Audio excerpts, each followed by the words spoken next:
Hi guys, welcome back to natural bowl. Cloud ಕಿಚನಲ್ಲಿ ಸ್ವಲ್ಪ changes ಮಾಡಿದ್ದೀನಿ. ಏನಪ್ಪ ಅಂತಂದರೆ ಸ್ವಿಗ್ಗಿಯಲ್ಲಿ ಆ್ಯಡ್ ರನ್ ಮಾಡಿದ್ದೀನಿ. ಈ 2000 ರುಪೀಸ್ ಕಟ್ಟಾಗೋ ಥರ ಆ್ಯಡ್ಸ್ ರನ್ ಮಾಡಿಸಿರೋದ್ರಿಂದ ಸ್ವಿಗ್ಗಿಯಿಂದ ತುಂಬ ಆರ್ಡ್ರುಗಳು ಬಂದಿತ್ತು ಇವತ್ತು ಬ್ಯಾಕ್ ಟು ಬ್ಯಾಕು. ಆ್ಯಡ್ ಬಂದ್ಬಿಟ್ಟು ವಾರಕ್ಕೆ 500 ರೂಪಾಯಿ ಕಟ್ಟಾಗುತ್ತೆ ಪೇಔಟಲ್ಲಿ. ಒಂದು ವಾರ ಆ್ಯಡ್ಸ್ ರನ್ ಮಾಡ್ಸೋಣ ಅಂದ್ಕೊಂಡಿದ್ದೀನಿ. ಏನಾದರೂ ಚೆನ್ನಾಗಿ ಪ್ರಾಫಿಟ್ ಬಂದರೆ ಇದೇ ಕಂಟಿನ್ಯೂ ಮಾಡೋಣ ಅಂತ. ಇಲ್ಲಂತಂದರೆ ಒಂದು ವಾರ ನೋಡಿಬಿಟ್ಟು ಅಲ್ಲಿಗೆ ಕ್ವಿಟ್ ಮಾಡ್ತೀನಿ. ಇನ್ಸ್ಟಾಗ್ರಾಮಲ್ಲಿ ಒಬ್ರು ಕಮೆಂಟ್ ಹಾಕಿದ್ರಿ, ಆರ್ಡ್ರ್ ಬಂದಮೇಲೆ ಫುಡ್ ರೆಡಿ ಮಾಡ್ತೀರಾ ಇಲ್ಲ ಫಸ್ಟೇ ರೆಡಿ ಮಾಡಿ ಇಟ್ಕೊಂಡಿರ್ತೀರಾ ಅಂತ.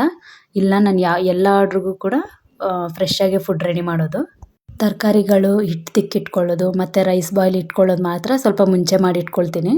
ಅದ್ರ ಮಿಕ್ಕಿದ್ರೆ ನಮ್ಮ ಮನೆಗೆ ಯೂಸ್ ಮಾಡ್ಕೊಳ್ತೀನಿ. ಒಬ್ರು ಕಮೆಂಟ್ ಹಾಕಿದ್ದೀರಾ, ಮೆನು ಪ್ರೈಸ್ ಎಲ್ಲ ಹೇಗೆ ಕ್ಯಾಲ್ಕುಲೇಟ್ ಮಾಡೋದು ಮತ್ತು ಡೆಲಿವರಿ ಚಾರ್ಜ್ ಎಲ್ಲ ಹೇಗೆ ಫಿಕ್ಸ್ ಮಾಡ್ಕೊಳ್ಳೋದು ಅಂತ.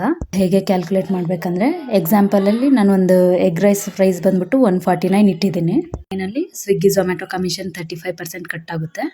149ಅಲ್ಲಿ 35% ಕಟ್ಟಾದರೆ ಇನ್ನು 97 ರುಪೀಸ್ ಉಳ್ಕೊಳ್ಳುತ್ತೆ. ಇನ್ನು ಅದರಲ್ಲಿ ನಮ್ಮ ಫುಡ್ ಕಾಸ್ಟ್ ತೆಗಿಬೇಕು. ರೆಡಿ ಮಾಡೋದಕ್ಕೆ 55ಇಂದ 60 ರುಪೀಸ್ ಖರ್ಚಾಗುತ್ತೆ. ಪ್ಯಾಕೇಜಿಂಗ್ ಚಾರ್ಜಸ್ ಎಲ್ಲ ಸೇರಿಸ್ಬಿಟ್ಟು ಇನ್ನು 37 ರುಪೀಸ್ ಒಂದು ಆರ್ಡ್ರಿಗೆ ಉಳ್ಕೊಳ್ಳುತ್ತೆ.